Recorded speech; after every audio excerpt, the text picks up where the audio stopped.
Hello student, आप सभी का आर एजू सेंटर में स्वागत है। आज भारतीय दर्शन के इतिहास से संबंधित मैं वीडियो लाई हूँ। शुरू करते हैं वीडियो।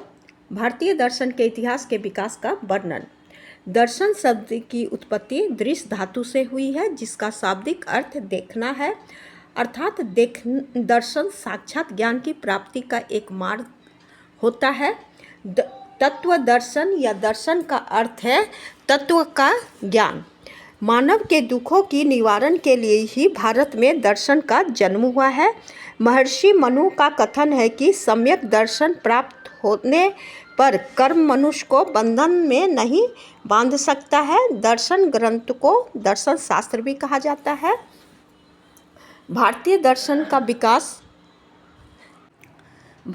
दर्शन का विकास हजारों वर्षों की एक बौद्धिक प्रक्रिया है, जो वेदों के आध्यात्मिक चिंतन से शुरू होकर उपनिषदों, षड दर्शन और नास्तिक दर्शन के माध्यम से तर्कसंगत प्रणालियों में विकसित हुआ है। यह जीवन के दुखों से मुक्ति और परम सत्य की खोज पर केंद्रित रहा है।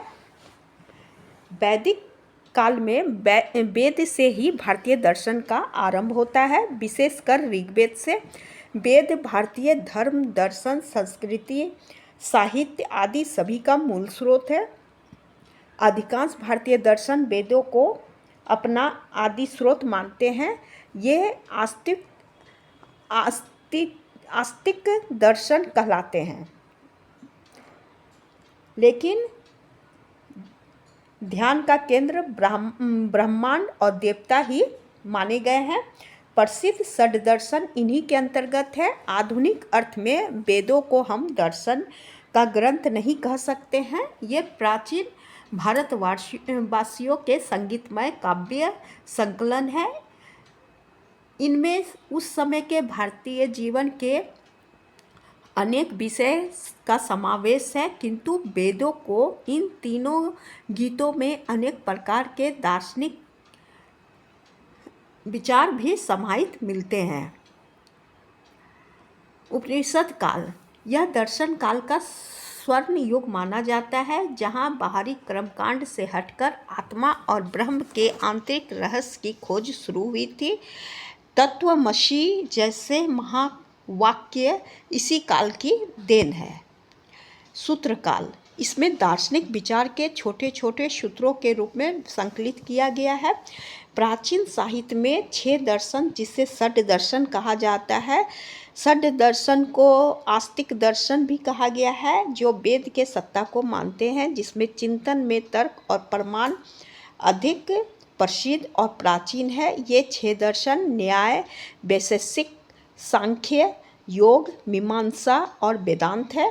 न्याय का विश्लेषण पद्धति का विकास तर्कशास्त्र के रूप में हुआ है। इस दर्शन के अनुसार ज्ञान से ही मोक्ष की प्राप्ति संभव है। न्याय दर्शन के प्रतिपादक अक्षपाद गौतम है और इनके आधार ग्रंथ न्याय सूत्र है। वैशेषिक दर्शन का प्रतिपादन कनाद या उल्लूक है। इनके आधार पे ग्रंथ वैशेषिक सूत्र है। इस दर्शन में द्रव्य या भौतिक तत्वों का विवेचना को महत्व दिया गया है। यह समान और विशेष कर मध्य में अंतर करता है। इनके अनुसार पृथ्वी, जल, वायु, आकाश के मेल से ही नई वस्तु का निर्माण होता है। वैश्विक दर्शन में परमाणुवाद की स्थापना किए हैं। इनके अनुसार भौतिक वस्तुएं परमाणु के संयोजन से बनी है। वैशेषिक दर्शन से भारत में भौतिक शास्त्र का आरंभ हुआ है। सांख्य दर्शन के प्रवर्तक महर्षि कपिल को माना जाता है। इस दर्शन का सबसे प्राचीन प्रमाणिक ग्रंथ सांख्य कारिका है।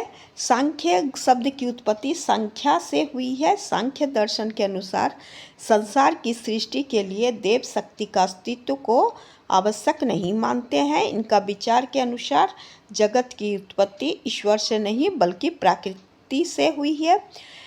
सांख्य अपने आरंभ काल में भौतिकवादी थे, परंतु बाद में आध्यात्मिक की ओर मुड़ गए। योग दर्शन का प्रतिपादन महर्षि पतंजलि द्वारा किया गया है। इनके आधार ग्रंथ योग सूत्र है। योग दर्शन मोक्ष, ध्यान, शारीरिक साधना से मिलता है। ज्ञानेंद्रिय और कामेंद्रियों का निग्रह योग मार्ग ही मूल आधार है। मोक्ष की प्राप्ति के लिए अनेक प्रकार का व्यायाम तथा प्राणायाम करनी चाहिए। मीमांसा दर्शन का प्रतिपादन जैमिनी है। इनका आधार ग्रंथ पूर्व मीमांसा सूत्र है। मीमांसा का मूल अर्थ तर्क करने और अर्थ लगाने की कला होती है। इनके अनुसार मोक्ष की प्राप्ति वेद विहित कर्मों के अनुष्ठान से होता है। मीमांसा के अनुसार वेद में कही गई बातें सदा सत्य है। इस दर्शन का मुख्य लक्ष्य स्वर्ग और मोक्ष की प्राप्ति होती है। मीमांसा दृढ़तापूर्वक बताता है कि मोक्ष पाने के लिए यज्ञ करनी चाहिए। वेदांत इनके प्रतिपादक बद्रायन है। इनका आधार सूत्र ब्रह्म सूत्र है। वेदांत का अर्थ वेद का अंत है। यह ईसा पूर्व दूसरी शताब्दी में संकलित बद्रायन का ब्रह्मसूत्र दर्शन का मूल ग्रंथ है। इस पर दो प्रख्यात भाष्य लिखे गए हैं। पहला शंकर द्वारा जो 12वीं सदी में, जिसमें शंकर ब्रह्म को निर्गुण बताते हैं। दूसरा रामानुज आचार्य द्वारा, जिसमें ब्रह्म को सगुण बताया गया है। रामानुज भक्ति को मोक्ष का मुख्य मार्ग बताते हैं, जबकि शंकर ज्ञान को मुक्ति का मुख्य मार्ग बताते हैं। नास्तिक दर्शन बुद्ध और महावीर के दर्शन ने वेदों के सर्वोच्चता को अस्वीकार करते हुए ईश्वर के स्थान पर नैतिकता, अहिंसा और दुख मुक्ति पर जोर दिए हैं। इनके अनुसार मनुष्य को अपने जीवन में 4 लक्ष्यों की प्राप्ति करने के लिए प्रयास करनी चाहिए, जिसे भारतीय दर्शन ने 4 पुरुषार्थ कहा है। जो ये धर्म, अर्थ, कर्म, मोक्ष है। इनकी प्राप्ति से ही मनुष्य को मुक्ति मिलती है। मध्यकाल में शंकराचार्य, रामानुजाचार्य, माधवाचार्य जैसे आचार्यों ने उपनिषद सूत्रों की पूर्ण व्याख्या किए हैं और मनुष्य के मुक्ति के मार्ग पर जोर दिए हैं, जो आज भी प्रासंगिक है। दर्शन के महत्व को बताता है। आधुनिक काल में स्वामी विवेकानंद, रविन्द्रनाथ टैगोर और डॉक्टर एस राधाकृष्णन जैसे विचारकों ने भारतीय दर्शन को वैश्विक परिप्रेक्ष्य में पूर्ण विख्यात किए हैं और इसे वैज्ञानिक एवं मानवतावादी रूप में दिया गया है।